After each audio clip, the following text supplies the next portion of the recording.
If you've been thinking of getting into furniture flipping, you're probably overwhelmed by all of the tools and products you think you'll need. If this sounds like you, keep watching. Hi, welcome back to my channel. I'm Bridget from Building Bridget. I'm a full-time furniture flipper, DIYer, and today I'm making this video to break down pretty much the entirety of furniture flipping for you. Now, obviously, every different piece of furniture is going to need its own slightly different process, but for simplicity's sake, I'm going to break it down to 5 steps that are going to apply to most pieces of furniture you run into. So the 5 steps are clean, repair, sand, prime and paint or stain, and then seal. Let's start at the beginning. Step 1, cleaning.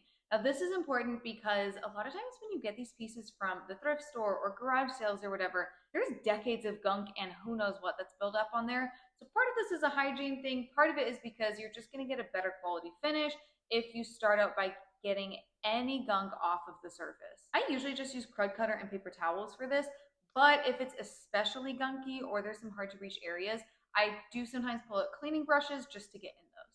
Step 2 is repairs. Now I will start out by saying I don't think you should be getting pieces that need really intensive repairs for your first or second or maybe even third piece anyways. Get something with only surface level scratches and save the intensive repairs for later.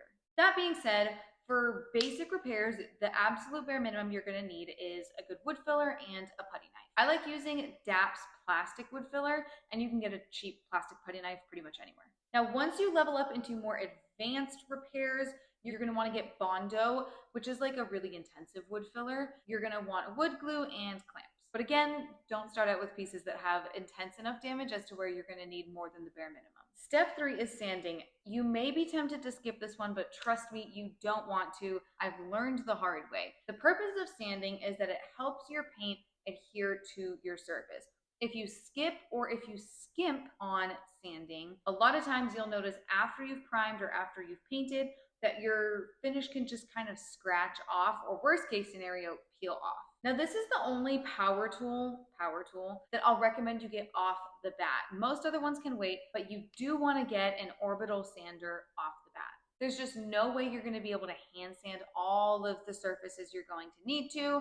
So I recommend getting a good orbital sander. I have the Ryobi, but honestly, the Black & Decker one is really good, and I think it's the most affordable on the market. Now, keep in mind, your orbital sander is going to be great for most surfaces, but you are still going to need some extra sandpaper to hand sand around curves and other details. Step 4 is the most complicated, and that's because this is where the plan branches off. Depending on what your vision for your piece is. So maybe you want to paint your piece.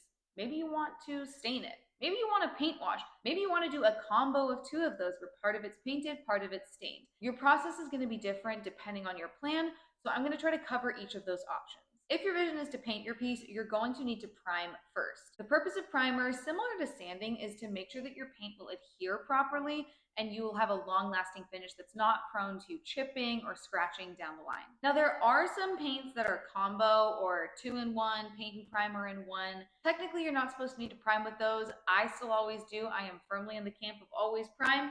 And I do recommend you always prime, especially if you want to sell your pieces, because you want to make sure that you can guarantee that you're putting the best quality forward for your future clients. So that being said, for primer, I'm a big fan of Zinsser brand primer. They have a couple different formulas. I like their 1-2-3 Bullseye. It's their standard kind of all-purpose primer. You can get the liquid version, which is just the normal stuff. You can brush or roll it on. I like to use the spray can version because it's just way, way, way faster. I can prime in a fraction of the time with the spray can, and there's no cleanup. And let me tell you, cleaning primer out of brushes is not fun. Paints, there are a million of them. It can be super overwhelming when you're just getting started. My recommendation is keep it easy. Start with a brand you already know, like Behr, Sherwin-Williams, Benjamin Moore, one of those reputable ones that you know is going to be good quality. Find a color you like, or even better, my favorite section is the Oops section at Home Depot, where you can find mist tints. Most of your local hardware stores will have a mist tint section where you can get super discounted but good quality paint. Just get one from one of those brands, and you can just use their regular interior paint. It doesn't have to be a fancy formula. Now keep in mind, you might have seen those fancy furniture paint brands. You can totally splurge on that if it's in the budget. Just know it's not 100% necessary. Now to apply your paint and primer, you're going to want a good quality set of brushes. My go-to is Zebra brand. From there, you can level up to a paint sprayer if you want. My beginner paint sprayer was a Home Right Quick Finish. It's a great sprayer. It's like $60, so perfect for beginners. Now I use a Wagner Flexio 3500. I love it so much. It is a little bit more expensive, but it's so worth it if you're down to splurge.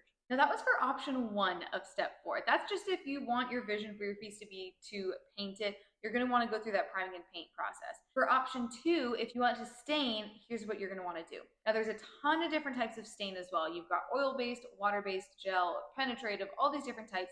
Just read the instructions. Typically the instructions will tell you exactly what to do, how long to wait between coats. Pay attention to that. 2 things to be careful of. Number 1, make sure you use a pre-stain conditioner if you're using a really porous wood. If you're not sure if you're using a really porous wood, better safe than sorry. Second thing to be careful of, be careful layering water-based and oil-based products. This is going to apply when you're painting as well. I always use a water-based primer, a water-based paint, acrylic enamel also counts, and a water-based top coat. With stains, a lot of times you're going to be working with oil-based products, so just be careful. If you are, you're probably going to want to use an oil-based top coat on top of it. Now the third option for step 4 that I wanted to mention, it's a little bit more niche, but we've seen a lot of it recently. It's paint washing. The process of paint washing is honestly super simple. You just water down a paint color, brush it onto your surface, and then wipe it off with a lint-free rag. If you've heard of or seen whitewashing, it's the same thing. Whitewashing is just doing a paint wash with white paint. You can use any color though. A lot of times people like to use a little bit more of a tan color because it really brings some warmth to the wood. Now once you've done all of that, you've either painted or stained or done a beautiful paint wash on your piece. You're going to want to seal or top coat it so that it stays protected over time and it isn't going to get dinged, scratched, whatever down the line. You probably guessed it, there are a ton of different types of top coats as well. Top coats come in water-based, oil-based, straight oils, waxes. I would say the most common is going to be polyurethane. You can get polyurethane in water-based or oil-based. I would say generally use water-based polyurethane if you're using it over paint because your paints are probably not going to be oil-based, and use oil-based polyurethane if you're going directly over wood or a stained wood. Now keep in mind, I'm generalizing here. I usually use water-based polyurethane. I love the Behr and Varathane brand ones. I also know people really like Minwax and General Finishes though, so you're pretty safe with all those options. Water-based polyurethane is honestly a little bit harder to apply and get no streaks, but on the plus side, it's way less toxic, less fumes, and it doesn't yellow over time like oil-based poly will if you try to use that over paint. To apply water-based poly, I use my paint sprayer, but if you're just getting started, you can just use those really cheap foam brushes that you get at a craft store, or you can use these round applicator sponges. I have it linked in the description below. I don't use a ton of oil-based polys, but the one that I do love to use is way easier to apply because it's literally a wipe-on. That just about wraps it up for this super quick fire intro into furniture flipping. I tried to make it as simple and not overwhelming as possible, but still cover the important points. Keep in mind everything I mentioned, all the products are linked below in the description. If you were confused about anything I said, or I went too fast or didn't go in depth enough, please let me know in the comments. I'd love to hear your thoughts on anything you think would be helpful. And if you enjoyed this video, please be sure to give it a thumbs up and make sure to subscribe so you can see more videos like this from me. Thanks for watching and see you guys next time.